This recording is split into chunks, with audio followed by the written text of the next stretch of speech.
Good morning, কেমন আছো সবাই? আশা করবো সবাই ভালো আছো, আমরাও ভালো আছি। যেখান থেকে আমাকে দেখছো সবাইকে অনেক অনেক ভালোবাসা জানিয়ে আবার একটা নতুন দিনের ব্লগ শুরু করলাম।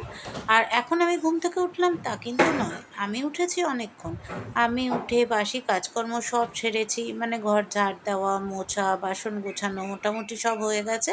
বাইরেটাও একটু ঝাড় দিয়েছি, বাইরেটা একটু ঝাড় দিয়ে জল ঢেলে দিয়েছি। তারপরে নিজেকে ফ্রেশ করলাম, মানে ব্রাশ ট্রাশ করে আর কি, বাসি জামা কাপড় ছেড়ে এবার এসেছি চা করতে।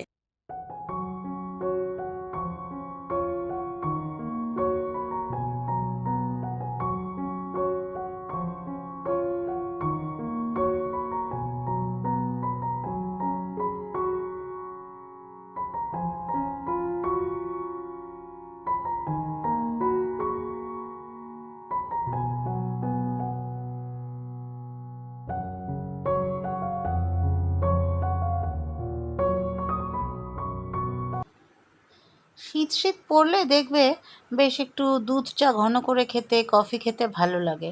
শীত শীত নয়, সবে আশ্বিন মাসের সংক্রান্তি, কার্তিক মাস পড়বে এখন, মানে এটা হেমন্তকাল আর কি। কিন্তু এখন সকালের দিকে বেশ না একটা ঠান্ডা ঠান্ডা হাওয়া দেয়, বেশ একটু ঠান্ডা ঠান্ডা লাগে, মানে সিজন চেঞ্জের টাইম বলতে পারো আর কি। হেমন্তকাল অ্যাকচুয়ালি সিজন চেঞ্জের টাইম। তো এই সময় দুধ চা খেতে বেশ ভালো লাগে। আর সেটার সাথে যদি একটু কফি মেশানো হয় তাহলে তো কথাই নেই। কর্তামশাই উঠে পড়েছে, কর্তামশাইয়ের আজকে সকালবেলা বেরোনো নেই, কারণ শনিবার আদরের ম্যাক্সিমাম ছুটি থাকে, দু একটা শনিবার হয়তো কখনো কখনো ক্লাস থাকে। তো যাই হোক, ও ফ্রেশ হয়ে বসে আছে, আমি চাটা করে নিয়ে গিয়ে এবার দুজনে মিলে বসবো, চা খাবো। আর চায়ের আসরেই তো জানো আমাদের যত কিছু কথা আলোচনা, কি রান্না হবে না হবে, পরে কি হবে, রাত্রে কি হবে, অফিসে কি হয়েছে, ওর সঙ্গে কি হয়েছে, সব আলোচনা আমাদের কিন্তু চা খেতে খেতেই হয়। এটাই আমাদের বলতে পারো কোয়ালিটি টাইম স্পেন্ড, কখনো সকালে কখনো সন্ধ্যায়।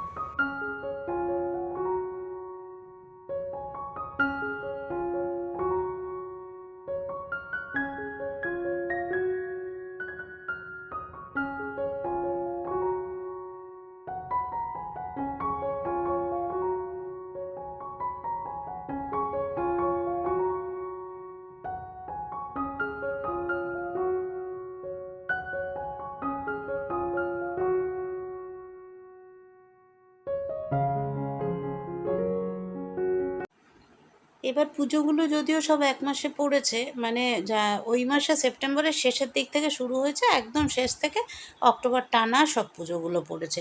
কিন্তু একটা ভালো হয়েছে, লক্ষ্মী পুজোটাও পড়েছিল সোমবারে, কালী পুজোটাও পড়েছে সোমবারে। যার ফলে হচ্ছে কি, যারা আমরা অফিস যাত্রী, যারা আমরা রোজ বেরোই, তাদের কিন্তু একসঙ্গে দুটো দিন ছুটি হয়ে যাচ্ছে। লক্ষ্মী পুজোর সময় পরপর দুদিন পেয়েছি, রবি সোম। আর কালী পুজোর সময়ও পরপর দুদিন পাচ্ছি, রবি সোম, মানে আজকে অফিস করে এলে দুদিন ছুটি। ব্যাস দুদিন ছুটি, মানে রেস্ট তো হবেই, কিছু কাজও হবে। তারপরে পল্লবের জানি না, সোমবার বোধহয় পল্লবের ছুটি থাকবে না কালী পুজোর দিন। যদি থাকে ভালো, আর না থাকলে একা একাই ঘরে রেস্ট করব, টুকটাক কাজকর্ম করব। আমার রেস্ট মানে তো কাজ করা। দেখো, ডাল মাখাটা যে বাটিতে, মানে ডাল বাটাটা যে বাটিতে মেখেছিলাম পেঁয়াজ লঙ্কা দিয়ে, ওইটাতেই জল দিয়ে বড়াগুলো ভিজিয়ে দিয়েছি। কেন বলো তো? যাতে বড়া আর ঝোল বেশি না। দেখো, আলুটা আর মশলাটা কষিয়ে নিয়ে জল শুদ্ধ ঢেলে দিয়েছি বড়াগুলো। এবার ফুটে উঠলে গরম মশলা আর ঘি দিয়ে নামিয়ে নেব।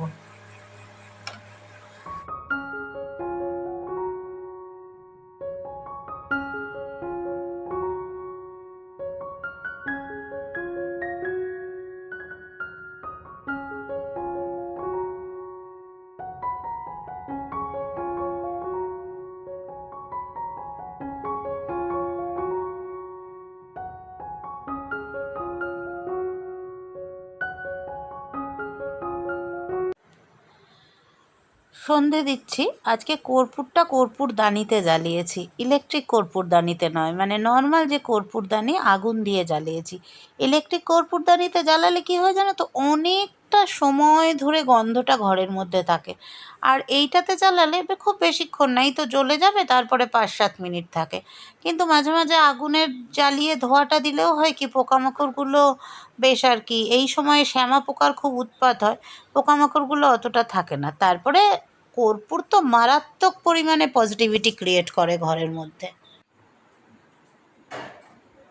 কর্তামশাই চলে এসেছে, এখন একটু কফি বানাই। আজকে এমনি পুরো দুধের মধ্যে দিয়ে কফিটা বানাবো, আজকে কোনো জল টল মেশাবো না।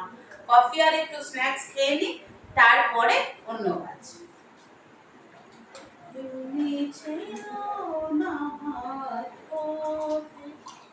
যদি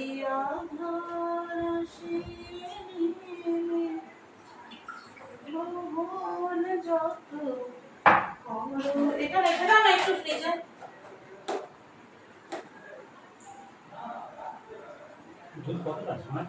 যা আছে সকাল হয়ে যাবে।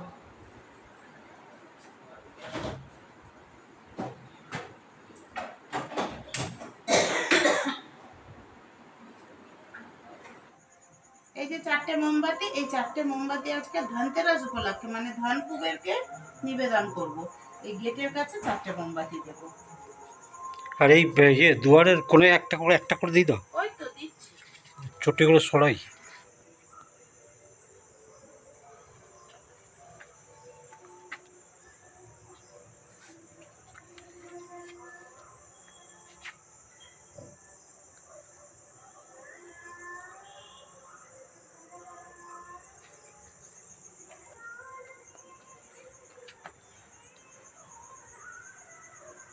ওইখানটা না, অত ইয়েতে দিচ্ছে। হ্যাঁ, ওই একদম ওই জাস্ট যেখান থেকে চৌকাটটা শুরু হয়েছে। হ্যাঁ, ওই জায়গাটা।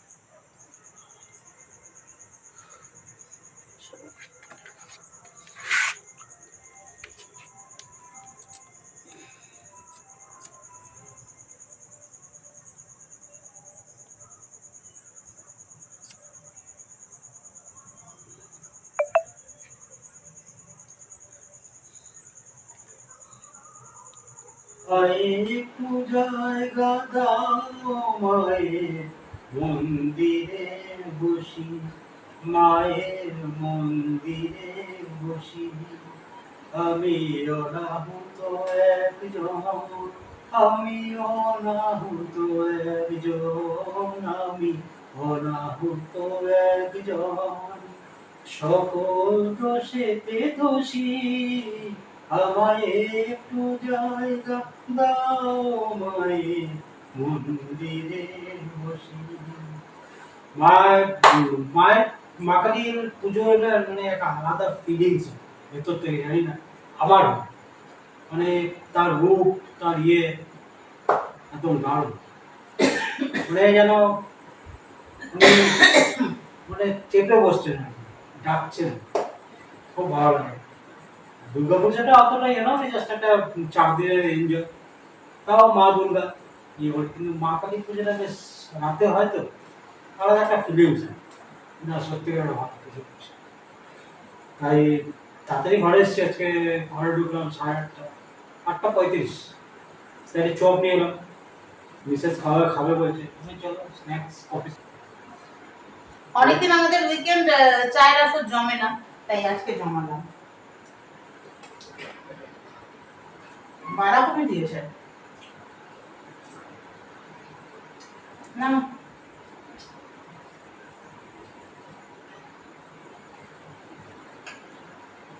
লস।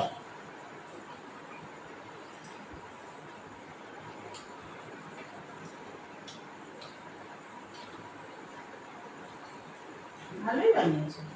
ভালো বানিয়েছে, মিষ্টি তো কিছু মিষ্টি। বিটে একটু মিষ্টি থাকে না, সেই মিষ্টিটা। বিট দিয়েছে, গাজর দিয়েছে, এগুলো থাকে না একটু মিষ্টি।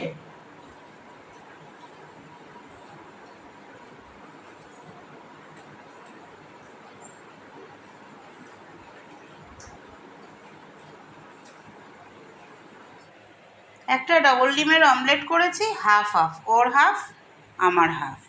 এখানে আছে কালকের ডাল আর সকালের বড়ার তরকারি আর ভাত। এই হচ্ছে আমাদের ডিনার।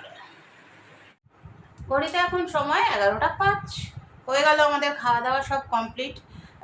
পল্লব আসার পরে কফি খেলাম, কফি খাওয়ার পরে বসে গেছিলাম ওয়েব সিরিজ দেখতে। আমি জানি হইচইতে গতকাল একটা নতুন সিরিজ লঞ্চ করেছে, তো ওই সিরিজটা ছিল নিশির ডাক। 2টো এপিসোড দেখা হয়েছে। এবার থার্ড এপিসোডটা দেখবো, থার্ড এপিসোড শুরু করে খেতে চলে গেছি, খেয়ে দিয়ে এলাম, এখন ওটা দেখবো। কালকে রবিবার, কোনো তাড়া নেই, ধীরে সুস্থে উঠবো। রবিবারটা সেরকম কিছু কাজ নেই, অল্প টুকটাক কাছাকাছি করব আর রান্নাবাড়ি করব। কালকে চতুর্দশী না, 14 শাক করবো। হ্যাঁ, আমরা তো দুটোর পরেই খাবো, 1:30টার পরে লাগবে চতুর্দশী। 14 শাক করবো, 14 প্রদীপ দেব। প্রদীপ আনা আছে, বলতেও তুলো দিয়ে বানিয়ে নেব, খালি তেলটা আনতে হবে, একটা ছোট তেল আনতে হবে, বা মোমবাতিও দিতে পারি। দেখি কোনটা দিই সেটা পরে চিন্তা করব। মানে মোমবাতি মানে ওই প্রদীপের মধ্যে মোমবাতি বসিয়ে দেবো, তাতে না ঝামেলা কম, জানো তো, ওটাই ভেবেছি। আর আজকে আমি ফেসবুকে দুটো পোস্ট শেয়ার করেছি। গারু সংক্রান্তি মানে আশ্বিন মাসের সংক্রান্তিটা, যারা পূর্ববঙ্গে আছো আমার ভিউয়ার্সরা, আমার পরিবারের যারা, তারা জানবে আশ্বিন মাসের সংক্রান্তিটাকে আমরা বলি গারু সংক্রান্তি। আর ওই দিনের কিছু নিয়মকানুন থাকে, সেই নিয়মকানুনগুলো নিয়ে পোস্ট শেয়ার করেছি, তোমরা অনেকেই দেখেছো এবং প্রচুর মানে ভালো ভিউ হয়েছে, ভালো এনগেজমেন্টও পেয়েছি ওটা থেকে, রিচও ভালো হয়েছে। আর তাহলে তার সাথে সাথে নিশ্চয়ই ডলারটাও ভালো পেয়েছি। যাই হোক, গারুর ডাল, মানে আমাদের এই গারু সংক্রান্তির দিন, গারু সংক্রান্তির 2-3 দিন আগে থেকে সব বাজার শুরু হয়ে যেত। গারুর ডাল মানে সমস্ত সবজি, নিরামিষ কিন্তু হতো। শাপলা, শালু, শালু মানে শাপলার নিচে যেটা থাকে, শাপলার যে গোড়াটা ওটা, তারপরে শোলা কচু, গাঠি কচু, রাঙা আলু, মিষ্টি আলু বলি আমরা যাকে, ঝিঙে, কুমড়ো, বেগুন, আলু, তারপরে তোমার কি বলে বরবটি, যত রকম সবজি আছে সব সবজি দিয়ে 2-3 রকম ডাল, না 4-5 রকম, অত খেয়াল নেই, ছোটবেলার কথা তো, মানে ছোটবেলার কথা না, যখন পরেও হয়েছে রান্নার দিকে অত মনোযোগ তো দিতাম না, যে মানে দেখতাম না অত মনোযোগ দিয়ে কি ডাল কত কি চিনতামই না অর্ধেক ডাল দিয়ে। তোমার খেসারির ডালটা থাকতো, এটা জানি, খেসারির ডাল থাকতো, আর অড়হর ডাল থাকতো, আর কি ডাল থাকতো, মুসুর ডাল বাদে বেশ কয়েকটা ডাল থাকতো, সব দিয়ে এই সবজিটা দিয়ে একবারে বসিয়ে দিয়ে রান্নাটা হতো। স্বাদ যা ছিল না, মানে অসাম। যাদের বাড়িতে আছে তারা জানো, এখন তো ইউটিউবে গারুর ডালের রেসিপিও পাওয়া যায়। আর হতো তেঁতুল দিয়ে টকের ডাল, মটর ডাল দিয়ে তেঁতুল দিয়ে টকের ডাল, এই দুটো দিয়েই খাওয়া হতো। আর কিছুটা ভাত, মানে আশ্বিনের সংক্রান্তির কিছুটা ভাত জল দিয়ে রেখে দেওয়া হতো, আর ডাল কিছুটা শুকনো করে রেখে দেওয়া হতো। শুকনো করে রাখা হতো কারণ কি, তখন আমাদের ফ্রিজ ছিল না, ইলেকট্রিসিটি ছিল না, তখন আমাদের ফ্রিজ আর কজনের ঘরে তখন থাকতো, তো ওই জন্য ডালটা শুকিয়ে রাখা হতো। পরের দিন কার্তিক মাসের পয়লায় ওই জল ঢালা ভাত মানে পান্তা ভাতটা, তার সাথে এই শুকনো ডালটা দিয়ে খাওয়া হতো। আর বলা হতো আশ্বিনের ভাত কার্তিকে খায়, মানে আশ্বিনে রান্না করা হয়েছে, কার্তিকে খাওয়া হচ্ছে। আশ্বিনের ভাত কার্তিকে খায়, যে বর মাগে সে বর পায়, মানে যা বর তুমি চাইবে তাই পাবে, এরকম একটা নিয়ম, মানে এরকম একটা প্রচলিত ছিল, মানে আমাদের ছোটবেলা থেকে আমরা এটা শুনে এসেছি। অনেকের সাথে হয়তো মিলবে, যাদের সাথে মিলবে কমেন্ট বক্সে একটু জানিও। আজকে ওইগুলো বারবার মনে পড়ছিল, তাই ফেসবুকের পোস্টে সব লিখেছি। আর সবাই, তোমরা সবাই, এমনকি আমার স্কুলের টিচাররাও, তারাও বলেছে ভালো লাগলো, মানে খুব সুন্দরভাবে বলেছো। যাই হোক, মনের কথা প্রকাশের জায়গা তো সোশ্যাল মিডিয়াগুলোই, তাই না? কি গো,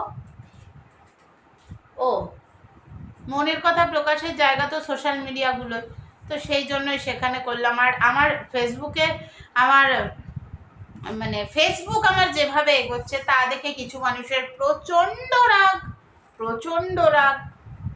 তোমার জ্বলবে, আমার তাতেই চলবে, তুমি জ্বলো আর আমি দৌড়াই, তাই না? মানুষ কখন রাগ হয়, মানুষ কখন হতাশায় ভোগে, যখন দেখে সেই জায়গাটা সে কোনোদিনও অ্যাচিভ করতে পারবে না, তখনই।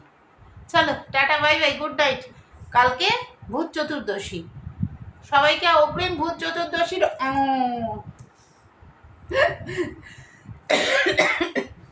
কাশি এসে গেল হাসতে গিয়ে। চলো tata, bye bye, good night.